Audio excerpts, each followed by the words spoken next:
What's good? What's good, everybody? Welcome back to another episode of The Urban Platform Speaks.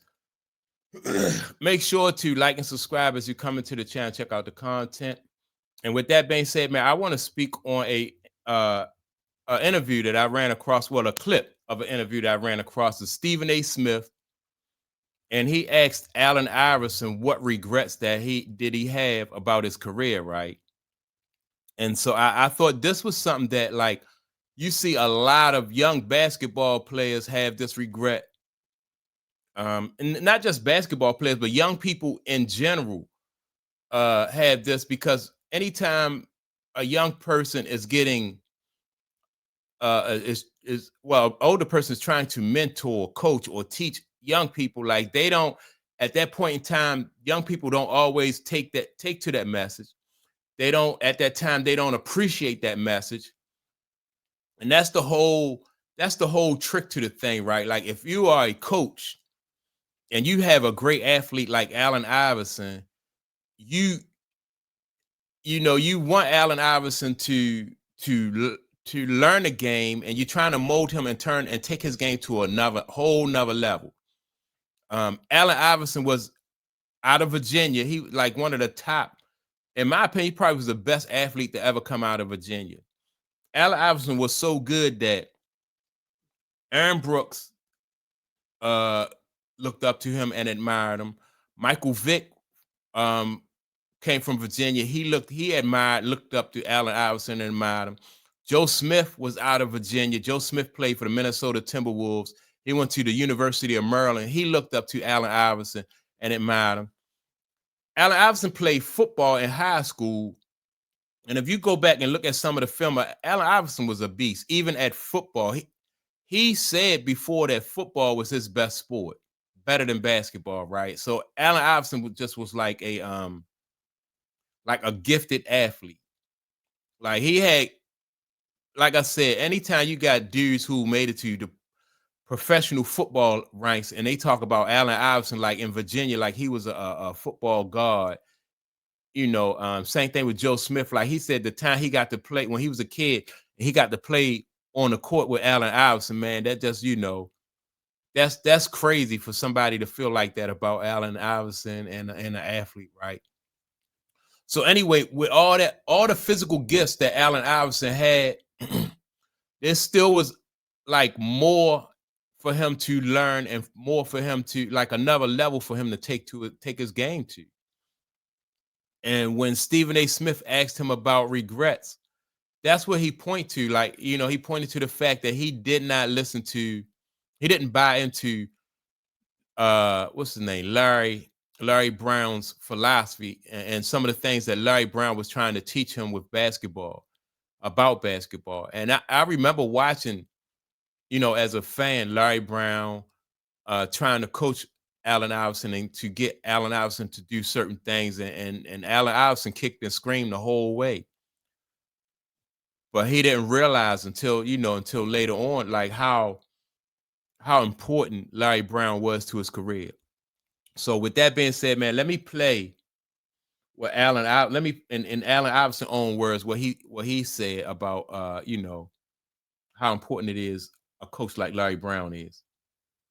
Regrets do you have about what you didn't do? Only one. For whatever reason, I didn't buy what Coach Brown was selling in the beginning. Larry Brown. That's the only thing I regret. You could see the pendulum swinging from the time I got into the league, and once I bought into it, my career changed. I had all the athletic ability. I could do everything. I was faster than everybody on the basketball court. I could jump high. But I always used the John Stockton analogy, Steve Nash.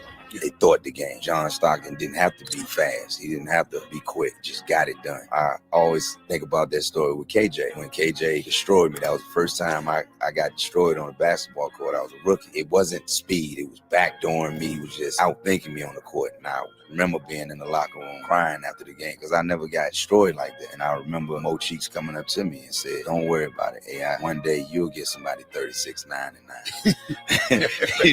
You know what I'm saying? Once I learned that from Coach Brown and started to just listen to him and realize that he wanted the same thing that I want, that's when everything changed for me.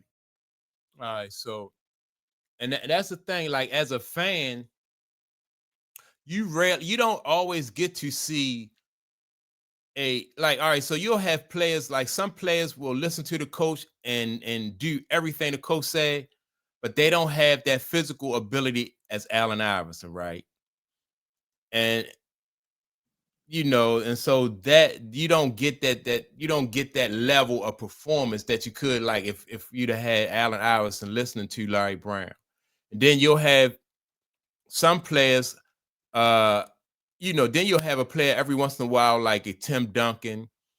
Um, Let me see who else. Michael Jordan, Magic Johnson. Like some players listen to their coaches, and then that's where Isaiah Thomas with Chuck Daly. Then that's where you get like, you get those players that just take their game to a whole nother level. And but most of the time, it don't happen a lot, especially these days. When you have like player empowerment and all these, young people think they have arrived. They think they know everything. They think like what the coach is saying is outdated. And so you want kids to maximize their physical at the time that they're maximizing their physical ability. You want them to also have like the mental aspect of the game, where as though they taking their game to the next level. That's how you get somebody like a Michael Jordan, or you get somebody like a Tom Brady, right? They peaking mentally and physically at the same time, and then you'll get that. But it don't happen a lot, though. It really don't happen a lot. This is what you usually get. You get somebody like a Allen Iverson, who is an exceptional athlete, and they rely mainly on their physical talents. And you heard Allen Iverson say like he was faster than everybody. He could jump out the gym. You know what I mean? He could get past. And just imagine if you mix his physical ability with Larry Brown's knowledge of the game. And that's the whole thing. That's every coach, you know, their frustration is trying to get a kid to maximize their ability. And then when you run across somebody like Allen Iverson, who can play that the way he played, basically he just and throughout his whole career, Allen Iverson basically was playing on it's about physicality, not the mental aspect of the game. That's why Kobe Bryant was so good, because Kobe studied the game. Kobe wanted to understand, like he wanted to develop footwork. He wanted to understand like like how people moved on the court. Um, the strategy of the game, not just the physical part of the game, like the strategy, the mental part of the game. Same thing with Michael Jordan and Magic Johnson, Isaiah Thomas, Larry Bird. Them guys, they the strategy of the game. That's and in order for you to grasp the strategy of the game, you have to allow yourselves to be coached, and Allen Iverson was coachable to a certain extent, but he did other interviews when he talked about like his dedication wasn't to the level of Kobe Bryant, and he said that in past interviews too. So, I remember talking about like how I didn't mean that Allen Iverson wasn't coachable, but he wasn't as dedicated to the game because of his physical abilities as somebody like a Kobe.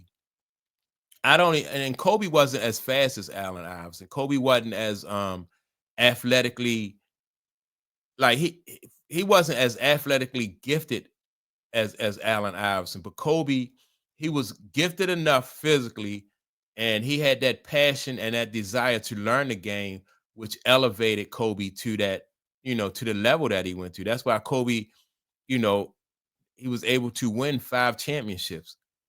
And I would have wished, I can't imagine though, with Allen Iverson, as good as he was, I couldn't imagine like what he would have been able to do had he had the type of relationship with Larry Brown that Michael Jordan had with Phil Jackson, or that Kobe Bryant had with Phil Jackson, or the kind of relationship that Isaiah Thomas had with Chuck Daly, or how Larry Bird and KC Jones, like the relationship that KC Jones had with Larry Bird.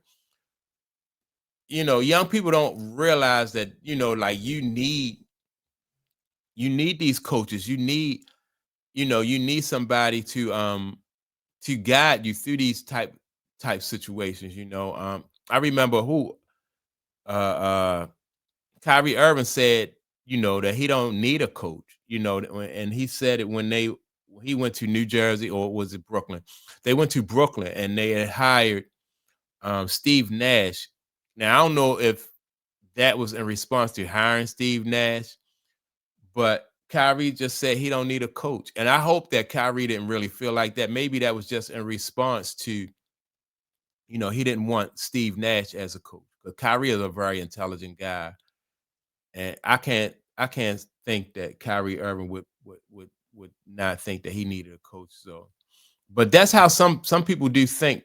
Some of these young players think that they don't see the importance or the relevance of having a coach. They just think that a coach is just there to, to put in backup players and take the starters out, give them a rest and stuff like that. But the coach is, a excellent coach, and I thought that Larry Brown was an excellent coach. I don't think that Larry Brown, besides Allen Iverson, I don't know that Larry Brown had the opportunity to coach like a franchise type ball player, that could really, somebody like a Mike, a Magic, or a Bird, somebody that can really take his career to the next level. So Larry Brown, to me, was a great coach too. But yeah, man, I thought this was a message though that a lot of young people, especially young basketball players, really need to they really need to think about, like, making themselves like coachable. This is very important that you're coachable.